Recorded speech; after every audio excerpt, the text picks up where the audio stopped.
অনেক বছর আগে সূর্যনগর নামে এক রাজ্য ছিল। সেই রাজ্যের রাজা ছিলেন রাজা বিম্বদেব, বীর ও ন্যায়বান। তার ছিল একটিমাত্র কন্যা, রাজকন্যা কিরণমালা। তিনি ছিলেন বুদ্ধিমতী, সাহসী এবং রাজ্যের প্রিয়তমা।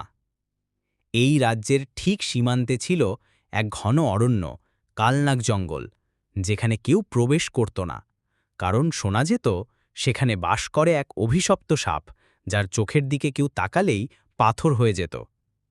একদিন এক অশুভ রাত্রে রাজকন্যা হারিয়ে গেল। প্রাসাদে হাহাকার ছড়িয়ে পড়ে।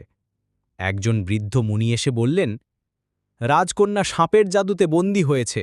তাকে উদ্ধার করতে পারবে কেবল সেই বীর যার হৃদয়ে ভয় নেই, যার মনে লোভ নেই।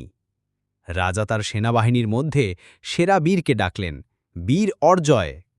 অর্জয় ছিলেন এক অনাথ, কিন্তু ন্যায়ের জন্য জীবন দিতে প্রস্তুত। অর্জয় একা পা রাখল কালনাগ জঙ্গলে। অনেক কষ্টে পৌঁছল এক গুহার সামনে, যেখানে সাপ পাহারা দিচ্ছে কিরণমালাকে। কিন্তু অর্জয় লড়াই করল না। সে মুনির শেখানো এক মন্ত্র জপ করতে লাগল, যেটা শুধু একজন বিশুদ্ধ মনুষ্য হৃদয় থেকেই জপ করা সম্ভব। সাপ ধীরে ধীরে শান্ত হল।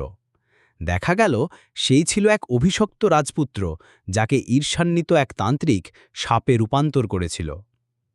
অর্জয়ের সত্য, সাহস আর মায়া সেই অভিশাপ ভেঙে দেয়। রাজপুত্র মুক্ত হল, কিরণমালা ফিরে এলো। রাজা বিম্বদেব খুশিতে রাজ্যের উৎসব ঘোষণা করলেন।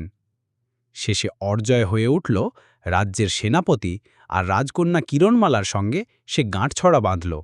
আর কালনাগ জঙ্গল হয়ে উঠল আশার অরণ্য, যেখানে আর অভিশাপ থাকল না, বরং শান্তি ও সবুজে ভরে উঠল। শর্ট ভিডিও ভালো লাগলে সাবস্ক্রাইব করে সাপোর্ট করবেন। ধন্যবাদ।